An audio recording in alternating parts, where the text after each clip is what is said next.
El Canal de Panamá. Un atajo náutico entre el Océano Atlántico y el Pacífico.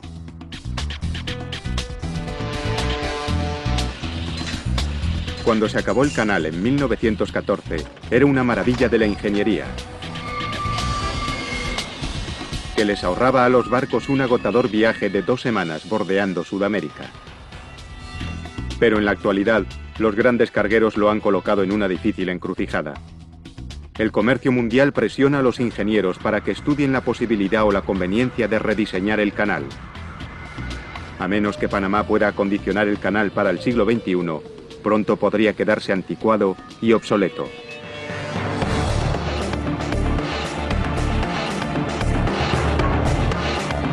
Megaconstrucciones, el nuevo canal de Panamá.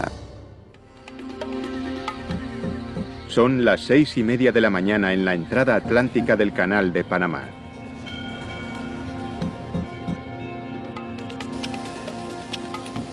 El experto piloto Dave Sherman se prepara para asumir el control de un petrolero con tripulación rusa. El Canal de Panamá es el único lugar del mundo en el que un capitán debe ceder el mando de su embarcación. Estamos en la crecida. Hay que aproximarse con cuidado para que no haya accidentes. Tras 25 años de trabajo, Dave sabe que debe permanecer alerta.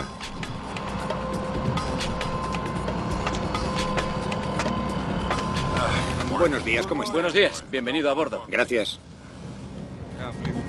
Navegar por el canal es un trabajo muy especializado y sometido a mucha presión, desde el principio hasta el final. ¿Capitán? Sí, Buenos días, Dave Sherman, ¿cómo está? bien. El más mínimo error podría resultar catastrófico. Los barcos de hoy. Gracias. Se necesitan 8 años de intensa preparación para ser piloto del canal. En la actualidad, son menos de 200 los pilotos capacitados que hay en todo el mundo. En un día normal, unos 36 barcos cruzan el canal en ambas direcciones, transportando 450.000 toneladas de carga.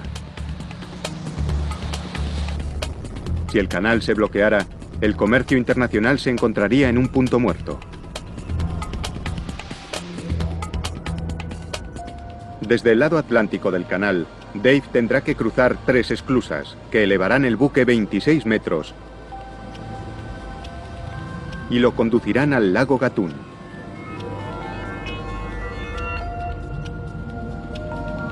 Al otro lado del lago, otro grupo de esclusas bajarán el barco hasta que esté a nivel del mar, para salir al Pacífico.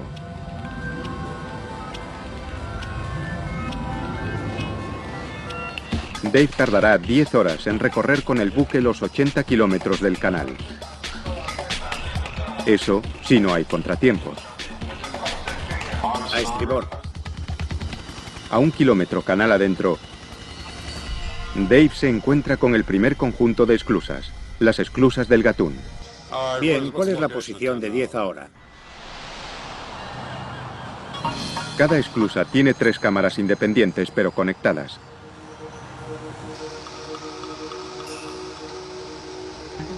Cuando el barco entra en la primera cámara, los operarios especializados lanzan unas amarras para sujetar los cables de acero de 2,5 centímetros de grosor a la proa y a la popa del barco.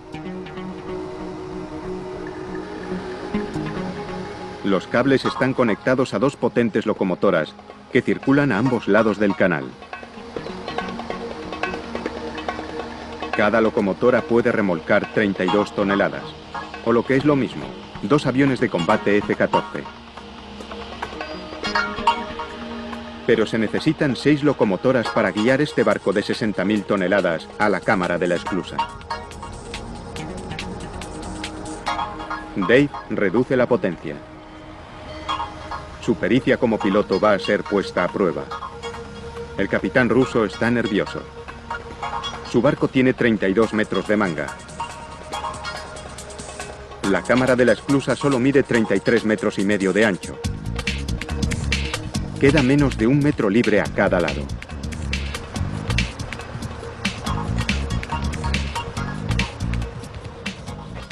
Bien, libra de ambos lados. Dave necesita que se hagan unos leves ajustes.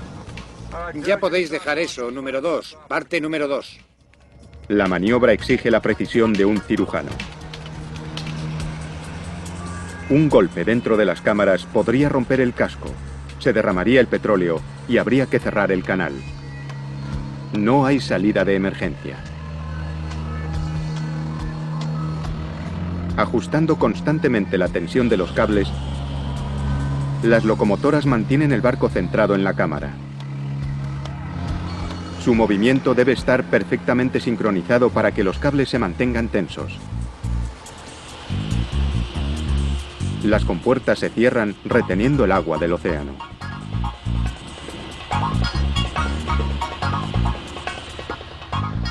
Arriba, en la torre de control, los operarios abren las válvulas y llenan la cámara con el agua dulce del lago Gatún para elevar el barco.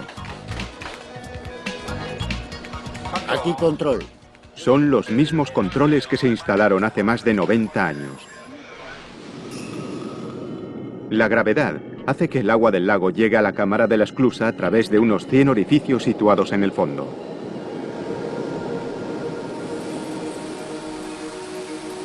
El agua que entra empieza a subir el barco hasta el nivel de la siguiente cámara. El agua debe entrar a un ritmo constante. Una turbulencia podría aplastar el barco contra los laterales y romper los cables de acero tensados de media tonelada con una fuerza tal que podría partir a una persona en dos. Una vez que el barco ha sido elevado, las locomotoras suben hasta la siguiente cámara.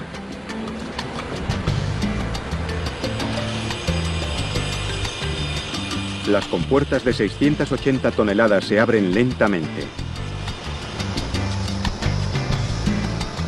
Este proceso se repite hasta que el barco ha alcanzado el nivel del lago, 26 metros por encima del Atlántico.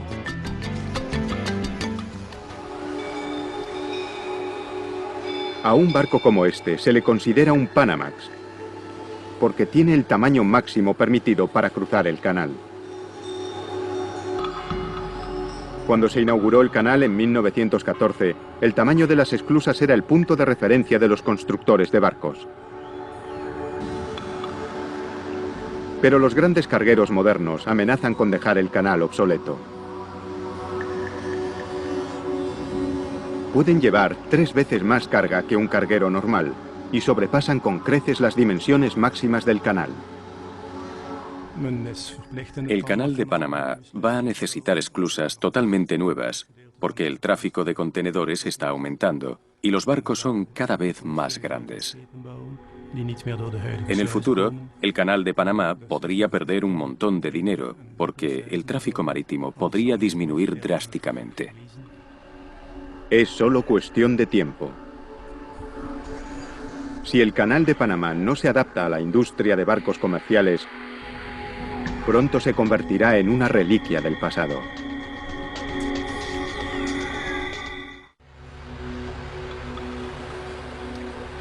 $13.000 barcos transitan por el canal de Panamá cada año, transportando 172 millones de toneladas de mercancías.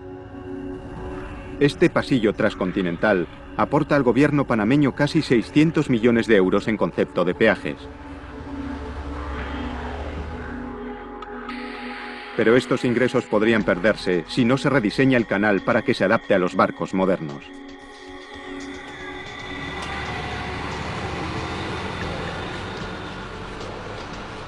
Estos colosales barcos son la clave del futuro para las empresas graneleras y de contenedores.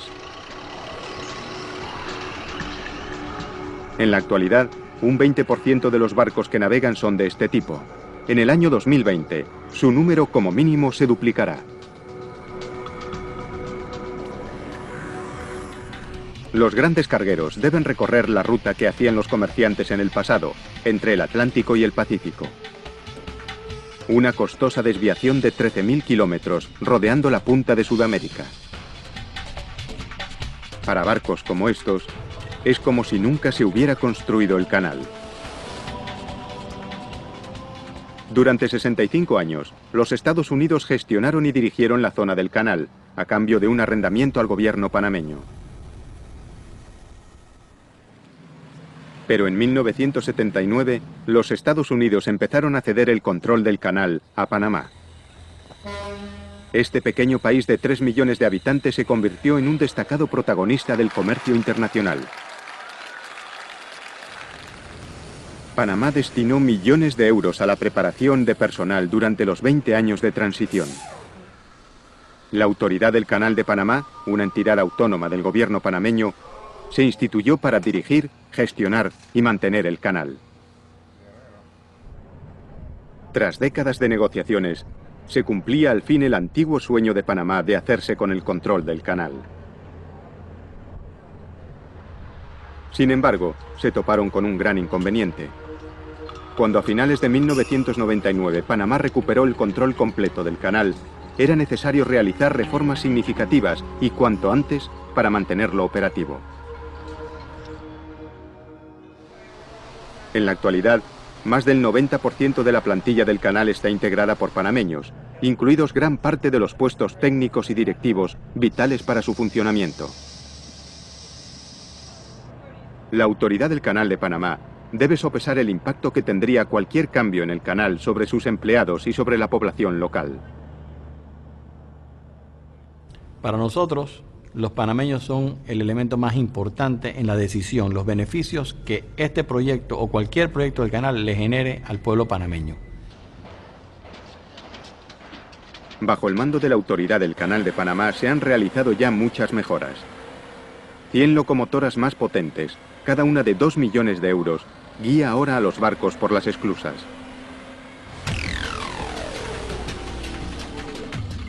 Una flota de remolcadores más potentes y más maniobrables escoltan ya a navíos como este buque contenedor de 72.000 toneladas por la parte más estrecha del canal.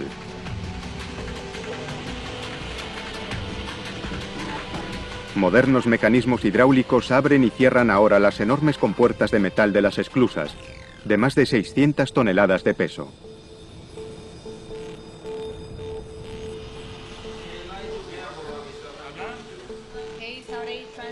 Los sistemas de comunicación entre el barco y tierra, que son vitales para la seguridad, también se han modernizado. El GPS ayuda a los ingenieros a realizar un seguimiento exhaustivo de los barcos que atraviesan el canal con precisión milimétrica. Y en el futuro, los barcos que quieran atravesar el canal tendrán que llevar a bordo sistemas de rastreo.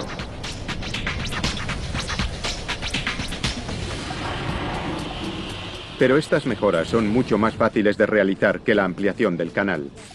Si Panamá decide invertir en su ampliación, las máquinas tendrían que despejar miles de hectáreas de selva a ambos lados. Las excavadoras tendrían que abrirse paso a través de miles de metros de roca inestable y lodo. Habría que echar millones de toneladas de hormigón.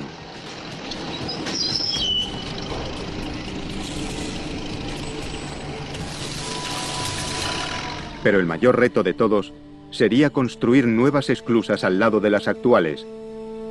Esclusas lo bastante grandes como para permitir el paso de los supercargueros. Las nuevas esclusas, 3 veces más grandes que las originales, pasarían a ser las mayores del mundo. Yo creo que la tecnología que tenemos hoy, con la cual contamos, no existía en 1904 y mucho menos en el 14 tampoco. Así que no hay ninguna duda en mi mente de que el proyecto, bajo el punto de ingeniería, es realizable. Sí, ¿cuál es la situación de los 10 remolcadores del sur? Volvamos al petrolero. Han pasado ya 2 horas desde que Dave Sherman empezó a guiar el barco hacia la salida de las esclusas, al lago Gatún. Este lago de agua dulce, de 431 kilómetros cuadrados, que en su tiempo fue la mayor masa de agua artificial, tiene una extensión casi 3 veces superior a la del lago Como, en Italia.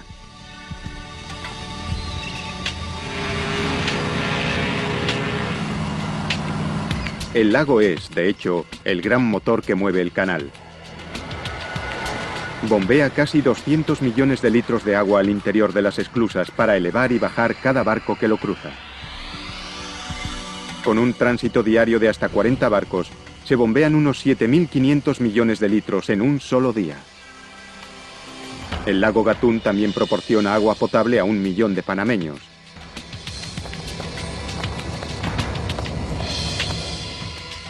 Para crear el lago, los ingenieros construyeron la presa de Gatún, en el río Chagres, la mayor del mundo en su época. Fue una proeza extraordinaria de la ingeniería.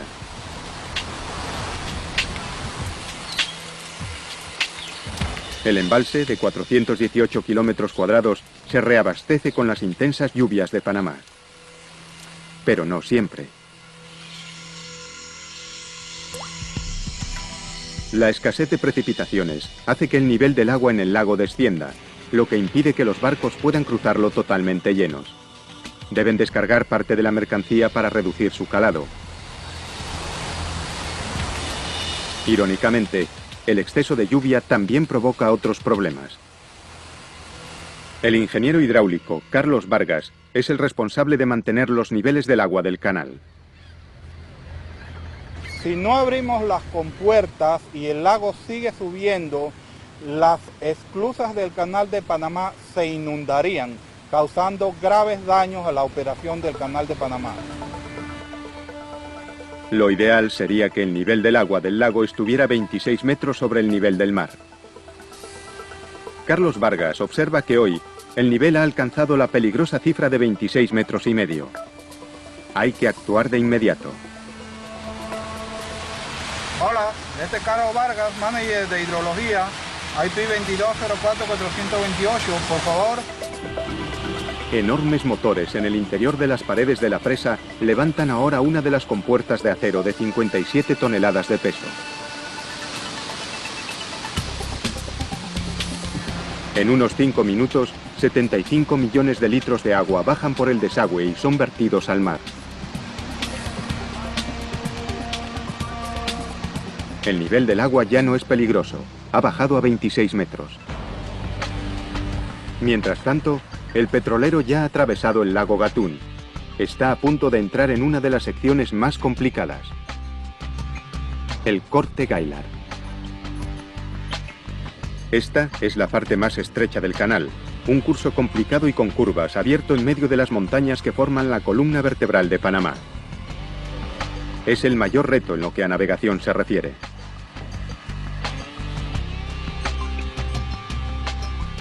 Estas montañas estuvieron a punto de impedir la finalización del canal.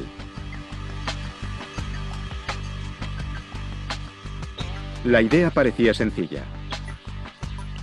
Una zanja de 80 kilómetros de largo por 152 metros de ancho era lo único que hacía falta para conectar el Atlántico con el Pacífico. Pero las montañas de Panamá no se conquistarían fácilmente. Su ingenua ambición llevó al gran empresario francés Ferdinand de Lesseps a emprender el proyecto en 1873.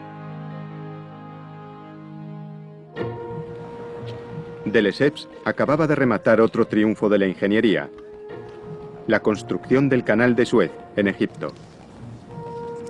Allí, sus obreros fueron capaces de abrir una zanja al nivel del mar, atravesando el llano desierto egipcio.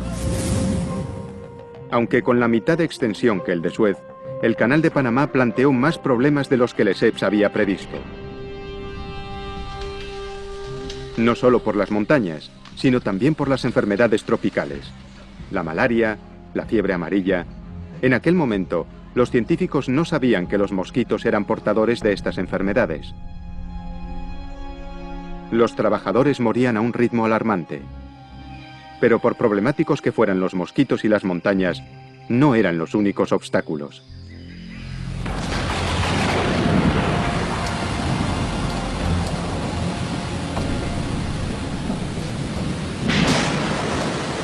Durante los 4 meses de la estación lluviosa, una cascada de 2,5 metros de agua cayó sobre los operarios franceses.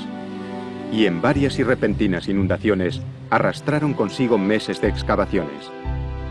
Cuando parecía que la situación no podía empeorar más, en 1882 se registró el único terremoto importante en la historia de Panamá.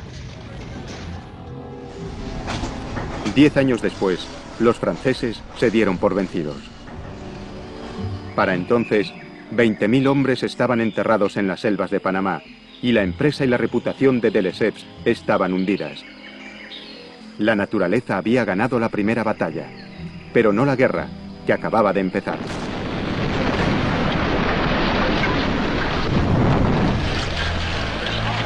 El siguiente visionario en retomar la causa del Canal de Panamá fue Theodore Roosevelt, el 26º presidente de los Estados Unidos de América. Roosevelt pensaba que el canal interoceánico era fundamental para reforzar el poder estadounidense en los 7 mares.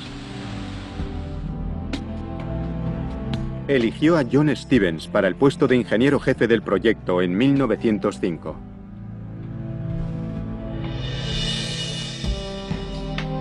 Stevens nunca había construido un canal, pero tenía un plan claramente trazado.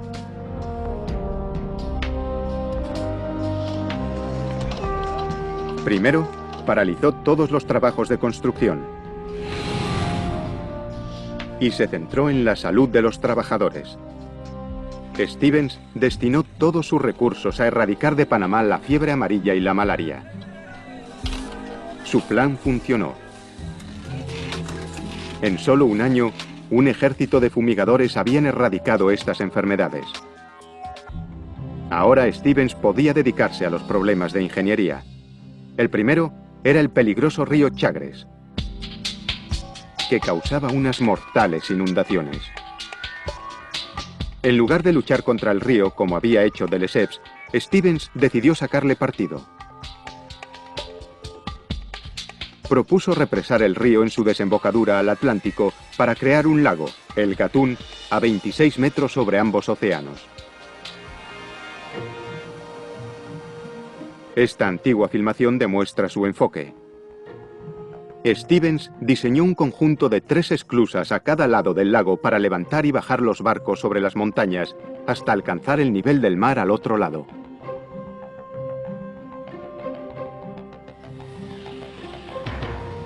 Se necesitaron 4 años y miles de trabajadores para hacer las esclusas.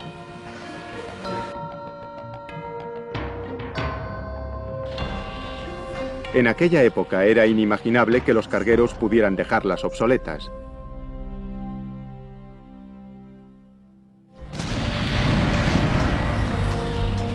Mientras tanto, un ejército de obreros luchaba por excavar, volar y abrir un canal a través de las montañas. Las temperaturas en el corte Gaylard podían alcanzar los 40 grados. Como escribió un empleado a su familia, es como trabajar en el infierno. Pero por muy incómodo que resultara el clima panameño, los deslizamientos de tierra suponían una amenaza mucho peor. El canal, la construcción del canal, era en realidad una pesadilla para los ingenieros. En realidad tenían un material muy malo para usar, ¿ok? Y este material era el que se derrumbaba siempre, porque no tenía suficiente resistencia. El Canal de Panamá se abrió finalmente en 1914. Más de 30 años después del inicio de las excavaciones, con un coste de 400 millones de euros y más de 30.000 vidas. El canal fue anunciado como una maravilla de las megaconstrucciones, un testimonio del potencial ilimitado del ingenio humano. Porque ese sueño de poder conectar los 2 océanos, son los 2 grandes océanos que conectan el mundo. Y eso es una de las obras de ingeniería donde el hombre realmente se ha antepuesto ante la naturaleza y lo ha logrado de una manera eficiente. Y yo creo que el Canal de Panamá, por eso que se llama una de las maravillas del mundo. Pocos de los que atraviesan el canal hoy conocen el tremendo sacrificio humano que supuso su construcción. Seguramente, Dave tenga otras preocupaciones mientras pilota el petrolero. Está a medio camino en el corte Gaylard, en la parte más estrecha del canal. Un error ahora, incluso el más mínimo viraje desafortunado, y podría chocar contra una roca y destrozar el barco. ¿Es esta su radio? Enciéndala, quizá consigamos una frecuencia. Para los que no tienen los 25 años de experiencia de Dave, hay una forma más segura de cruzar el canal. Recibido. Más despacio, Ed. Más despacio, Ed. En un simulador de navegación, uno de los 4 de su categoría que hay en el mundo. En realidad, es un videojuego de gama alta, que le permite al piloto en prácticas realizar un trayecto completo por un canal virtual en el que tendrá que enfrentarse a todo tipo de situaciones complicadas, desde niebla espesa, falta de propulsión, colisiones... Nos dirigimos hacia la orilla, te necesito ahora. Fuerte marejada y 100 peligros más. Sí, todo va bien. Y sin embargo, ni los pilotos más experimentados pueden proteger a las embarcaciones o al propio canal del mayor peligro posible: los deslizamientos de tierra.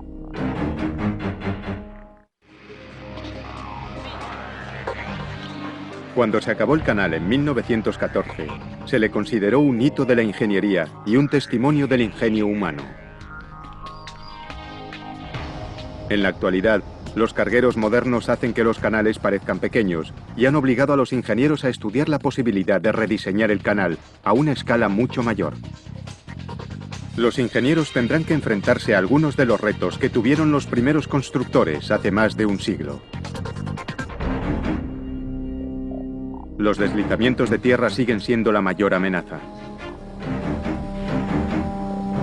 En 1915, justo un año después de su apertura, 13 kilómetros de la orilla del Corte Gaillard se derrumbaron sobre el canal.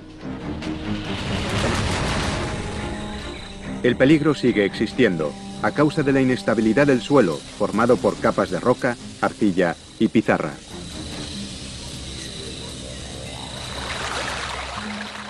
Las orillas también caen en ángulo sobre el canal. Cuando llueve, el agua empapa las capas porosas, añadiendo un peso tremendo a las orillas.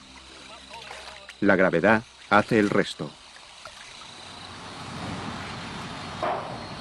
Cada día, durante todo el año, las dragas retiran los sedimentos que han caído en el canal. Es una lucha constante desde que se iniciaron las excavaciones en 1880.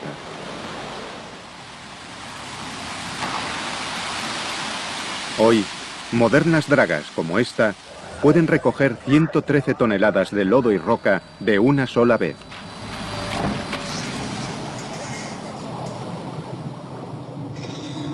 En un día normal, recogen suficiente lodo como para llenar 170 piscinas olímpicas.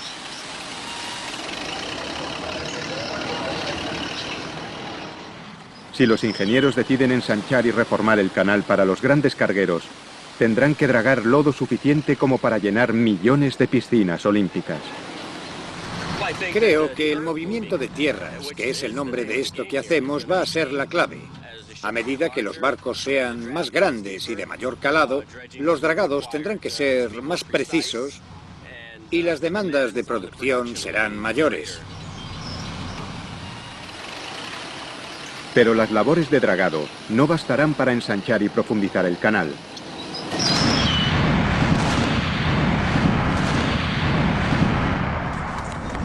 También habrá que hacer voladuras, lo que aumenta el riesgo de deslizamientos de tierra. Aún quedan muchas decisiones por tomar. ¿Merece la pena correr los riesgos que supone rediseñar el canal?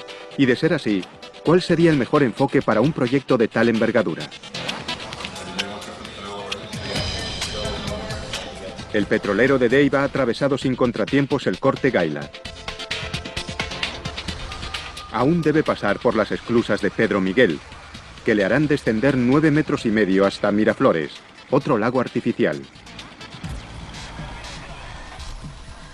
Las nuevas esclusas propuestas podrían hacerse al lado de las antiguas. Los barcos más pequeños podrían seguir usando las viejas, mientras que los grandes y modernos cargueros usarían las nuevas. La construcción de las nuevas esclusas es el mayor reto para los ingenieros.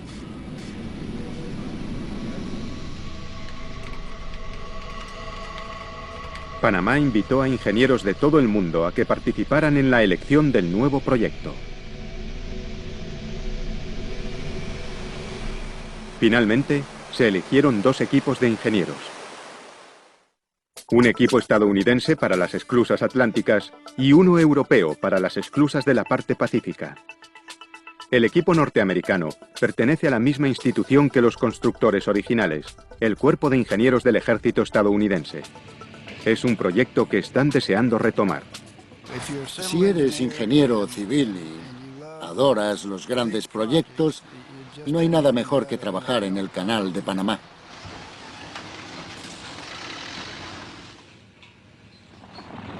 La geología panameña siempre ha sido un gran obstáculo. El tipo de roca determinará el diseño de las esclusas atlánticas propuesto por los ingenieros. La parte atlántica tiene roca blanda.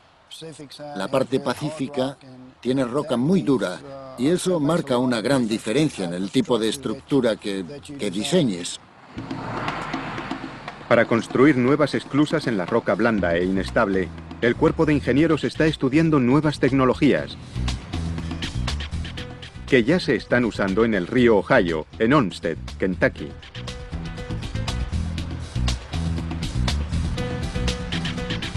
Durante 5 años, los ingenieros se esforzaron en diseñar una presa y una esclusa nuevas aquí, en uno de los canales más activos de los Estados Unidos. Si hubieran cerrado la esclusa mientras se construía la nueva presa, se habrían perdido 2 millones de euros al día en ingresos. Los ingenieros propusieron una alternativa radical: construir la presa en mojado. En lugar de crear un enorme dique seco en medio del río, prefabricaron las secciones de la estructura gigante en tierra y las sacaron flotando al río, donde la flotabilidad las hace 10 veces más ligeras. Los componentes más pequeños se ensamblan rápida y fácilmente, formando estructuras mayores. El mismo método podría usarse para construir las nuevas esclusas atlánticas en Panamá. Pero las nuevas esclusas pacíficas tienen otro problema: las potentes mareas del océano. 2 veces al día, las mareas del Pacífico suben y bajan 6,5 metros, ejerciendo una enorme presión sobre las compuertas de las esclusas. Para compensar esa presión, los primeros ingenieros construyeron las compuertas más altas y resistentes del canal. Pero las compuertas de las nuevas esclusas deberían ser el doble de grandes, casi tan altas como un edificio de 10 pisos. Bueno, creo que la parte más difícil son las compuertas de las esclusas, porque son unas estructuras de acero realmente complejas.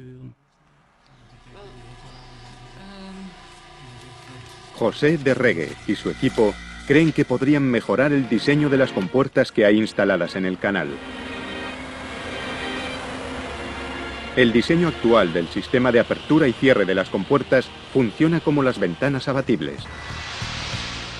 En lugar de esto, de Regue eligió un modelo que se usa en Amberes, en las compuertas más grandes que hay en el mundo. Se las conoce como compuertas correderas, porque se deslizan atravesando la cámara de la esclusa desde un hueco abierto en un lateral. Son más gruesas, más resistentes y soportarían mejor la presión del agua. Además, el agua entra en la cámara a través de una serie de tuberías, un método más eficaz que el sistema del Canal de Panamá. Los sistemas de llenado y vaciado están situados en las paredes laterales. Es un método mucho más sencillo, tanto de construir como de mantener, y menos complicado que los sistemas de llenado que tiene el actual canal situados en el suelo de la cámara. Sin embargo, la mayor ventaja de una compuerta corredera es que los trabajadores pueden ocuparse de su mantenimiento sin cerrarla. Una compuerta de refuerzo se cierra mientras se elimina el agua de la compuerta principal. Solo estando en su interior es posible hacerse una idea de las enormes dimensiones de las compuertas belgas. Su longitud es equivalente a 2/3 de un campo de fútbol. Tiene 7 pisos de altura y 18 metros de ancho. Hace que las compuertas de Panamá parezcan las de una casa de muñecas. En un dique seco, esta compuerta pesa 1.400 toneladas, lo mismo que 5 Boeing 747. Pero por pesadas que sean, cada compuerta corredera para el Canal de Panamá tendría que ser el doble de pesada. ¿Cómo podrán los ingenieros desplazar una compuerta de 2.700 toneladas a través de una esclusa de 60 metros de ancho? No tendrán que hacerlo. Como muestra el modelo, la flotabilidad reduce el peso efectivo de las compuertas huecas a solo 90 toneladas.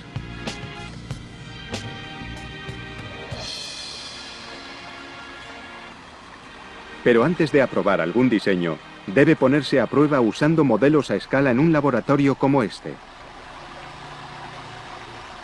Gestionado por el Cuerpo de Ingenieros del Ejército de los Estados Unidos en Mississippi. Trabajar aquí en el laboratorio del Cuerpo de Ingenieros ha sido muy agradable para mí. Muchas veces se nos ha acusado de ser niños grandes con juguetes grandes. Y en realidad sí, es muy divertido, sobre todo cuando vemos que lo que hemos ayudado a diseñar ha supuesto una mejora. Los ingenieros comprueban el comportamiento de las compuertas sometidas a una fuerte presión de agua. La nueva esclusa debe permitir que el agua suba uniformemente y despacio, o las consecuencias podrían ser terribles para un barco.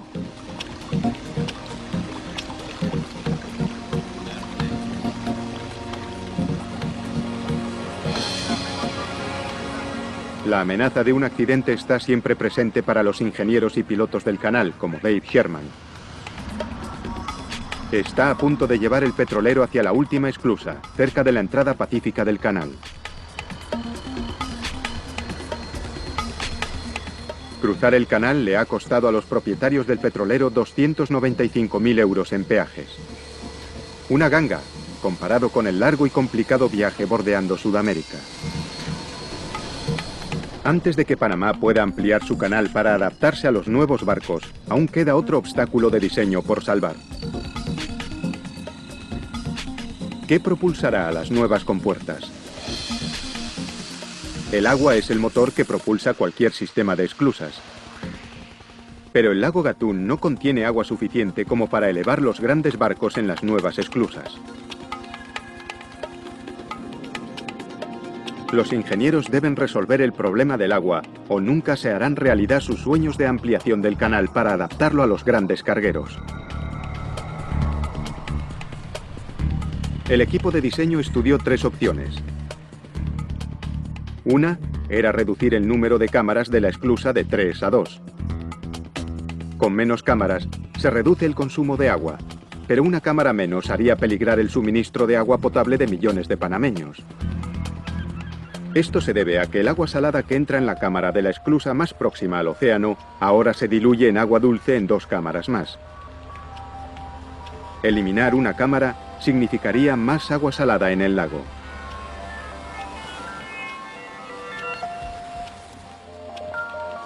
La segunda solución al problema sería crear un nuevo lago construyendo otra presa en un río cercano. Sin embargo, esta opción es la menos favorable, porque supondría la expropiación de muchas casas para dejar espacio al lago. En Alemania, los constructores de canales diseñaron una solución alternativa. Se llama elevador de barcos. En lugar de elevar el nivel del agua en la cámara para subir o bajar el barco, la propia cámara de la esclusa ajusta su altura. Cuando un barco entra en la cámara, se cierran las compuertas a ambos lados. Es como si el barco flotara en una bañera. Una vez ajustada la altura de la cámara al siguiente nivel de agua, se abre una de las compuertas y el barco prosigue su viaje.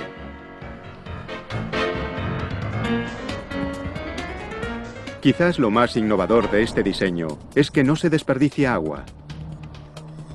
Pero los barcos que atraviesan estas esclusas pesan 900 toneladas, la 60ª parte de los barcos que cruzan Panamá. Diseñar un mecanismo lo bastante potente como para levantar grandes cargueros puede ser una empresa hercúlea. Sin embargo, existe otro método para utilizar el agua de las esclusas que podría resultar útil a Panamá. Tanques para ahorrar agua. Un sistema de tanques de almacenamiento temporal que reciclan el agua. Cuando un barco quiere transitar desde una zona más alta a una más baja en este canal alemán, los ingenieros liberan el agua de la cámara de la esclusa superior. Pero en lugar de verter el agua al río, es recogida por un tanque cercano.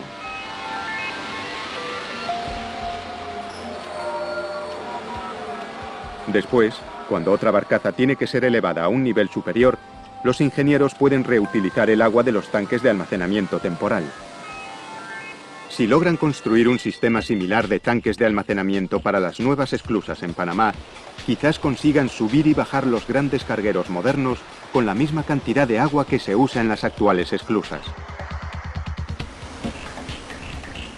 Pero aunque los ingenieros puedan resolver el problema del agua, deben enfrentarse a una terrible amenaza de la naturaleza que podría sobrepasar todos sus esfuerzos. Los terremotos. Recientemente, Panamá ha experimentado un aumento del número de pequeños seísmos. Los terremotos se producen cuando las placas geológicas chocan entre ellas. Panamá está muy cerca de 4 de estas enormes placas. Sin embargo, no ha padecido ningún terremoto importante desde 1882. El reciente aumento de la actividad sísmica podría ser en realidad una buena señal. Las placas podrían estar liberando la presión acumulada sin plantear graves peligros. Estos pequeños seísmos podrían ser también los primeros avisos de un futuro terremoto asesino.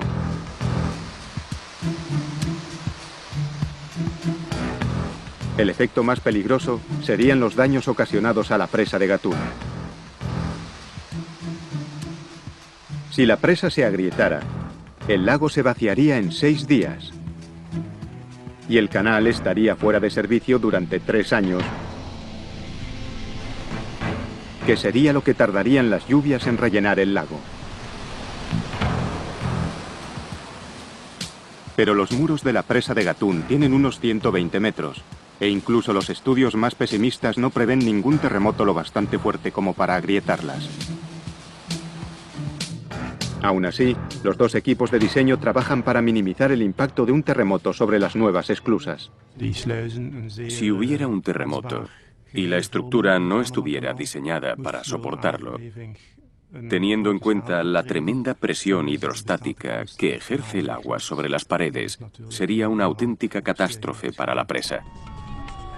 Los ingenieros reconocen que cualquier estructura sometida a un terremoto importante sufriría ciertos daños. Su objetivo es impedir que se derrumbe por completo.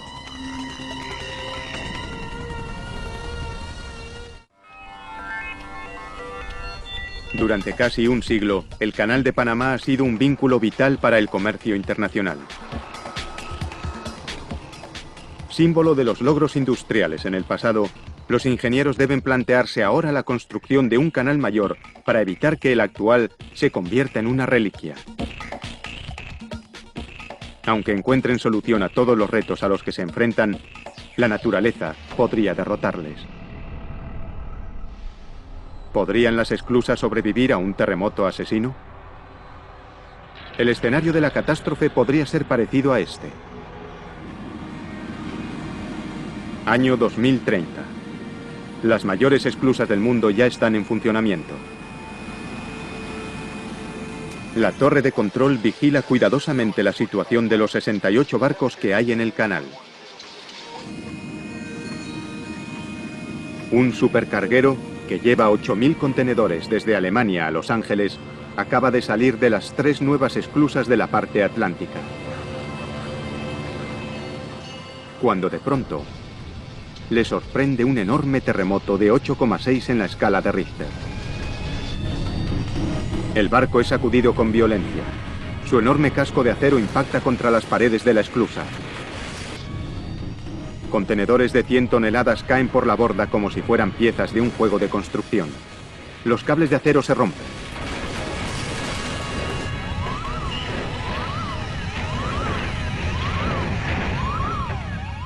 Los ingenieros cortan de inmediato el flujo de agua, con la esperanza de que las paredes y las compuertas aguanten. 30 angustiosos segundos después, todo ha acabado. Las esclusas han sufrido algunos daños, pero aún funcionan. Los ingenieros del canal han vencido a las fuerzas de la madre naturaleza. Al menos, esto es lo que se espera que ocurra. Pero nadie podrá asegurar nada hasta que el nuevo canal sea construido.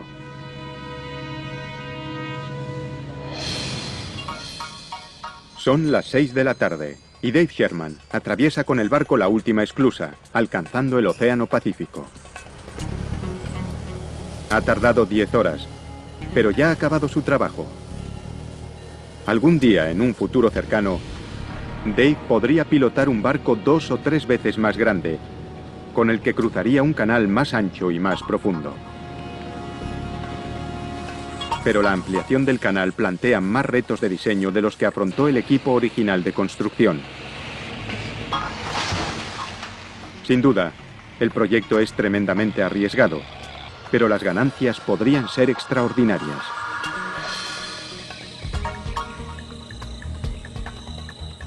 Un canal más grande supondría un avance en la carrera de Panamá dentro del comercio internacional.